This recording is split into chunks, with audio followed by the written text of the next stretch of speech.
Third, knock, knock. Is Joe there? Hey, I'm afraid he's dead. You want to come and look at him? So they go upstairs and they laid out the body. Hey, he looks well. So he bloody well should. We've just come back from Bridlington. I mentioned disease. Well, disease. This is the Yorkshireman who goes to the doctors and says, Doctor, can you give me something to cure my diarrhea? The doctor says, hey, well, how long have you had it? I don't know. I didn't find out till I took my cycle clips off. Defeat. Well, I used to tell a lot of jokes about defeat. On calendar, they were mainly about Bradford Park Avenue, which nobody will now remember, but they were endlessly defeated.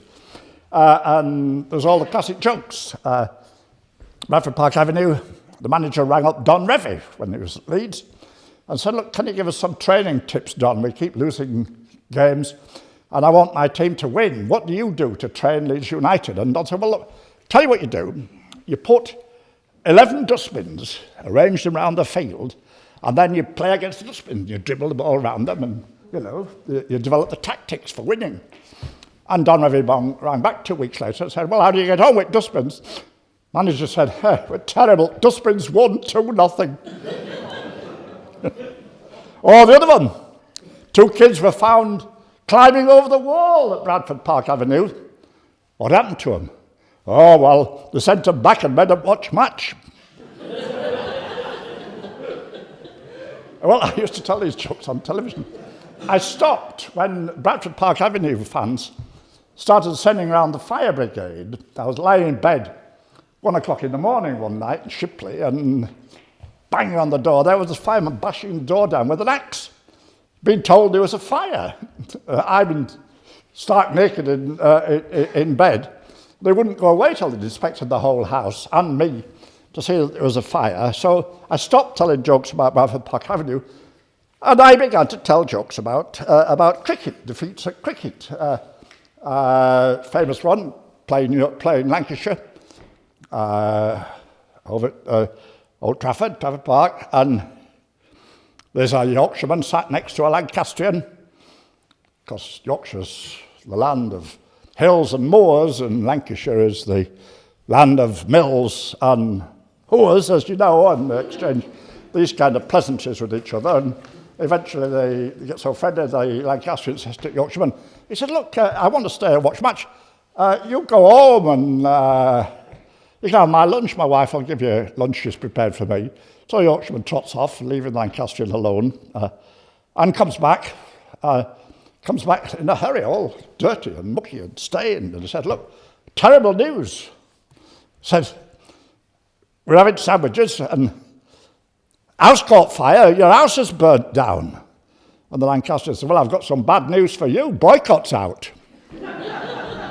Now, all the jokes about Yorkshire's defeats were told to me by Fred Truman.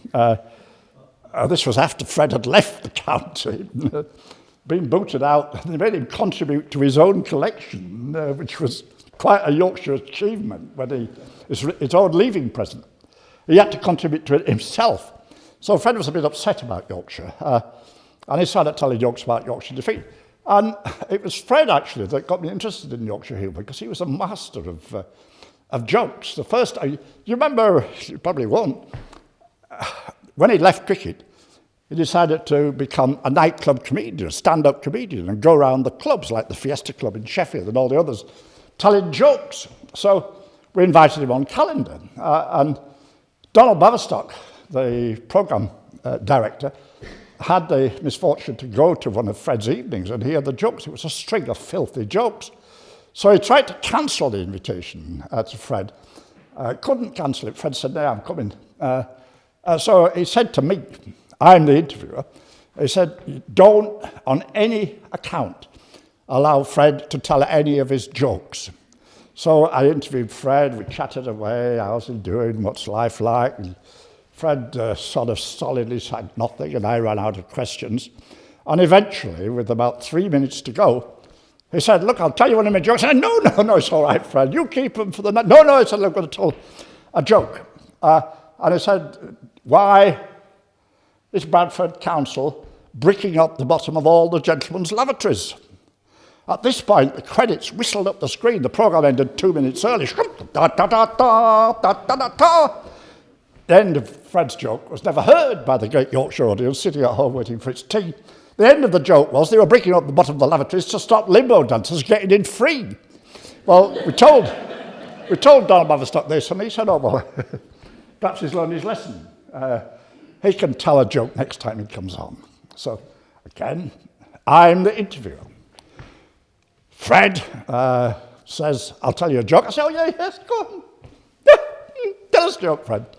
So Fred said, well, do you know the one about the Grand Old Duke of York? I said, no, I don't know it.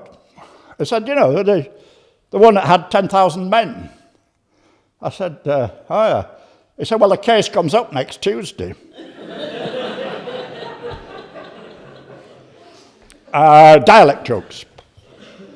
Dialect joke. Classic dialect joke is the man married for 50 years, wife dies, wants to commemorate a suitable inscription on the gravestone, thinks eventually, Lord, she was thine.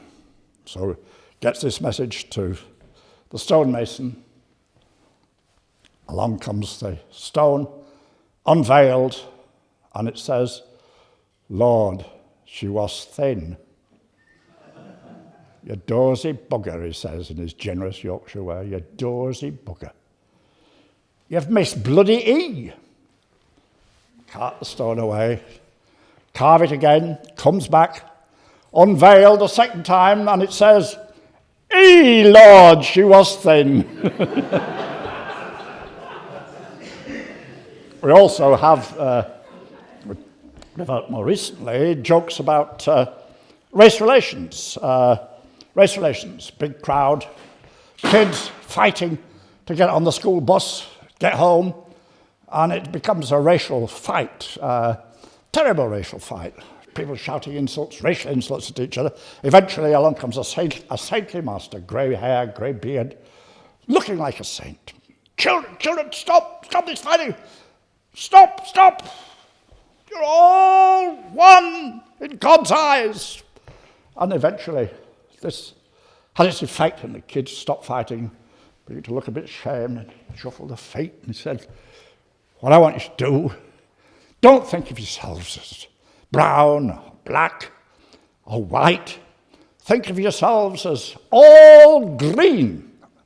All green. And the lesson comes home, the kid's very ashamed, and it says, having restored order, now I want the dark green kids to get on the bus first and the light green kids to get on the bus last.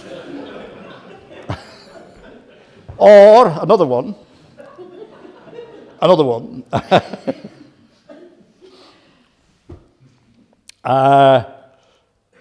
Bradford class, racially mixed, been told about famous English quotations made by famous Englishmen, and the teacher gives them the quotations, and they're all invited to put their hands up if they recognise who said it. Who said, the pound in your pocket? Ali's hand shoots up. Miss, only one. Yes, Ali. Miss, it was Harold Wilson. Very good, Ali, very good. Now, who said, we shall fight them on the beaches? Same kid. Hand goes up. Miss. Yes. Winston Churchill. And at this point, the kid behind looks over the desk and he sees the kid's got these answers written down. So he says in a loud voice, you cheating Pakistani bastard. The teacher's horrified. Who said you cheating Pakistani bastard? Miss, all the hands go up. Mike Gatting.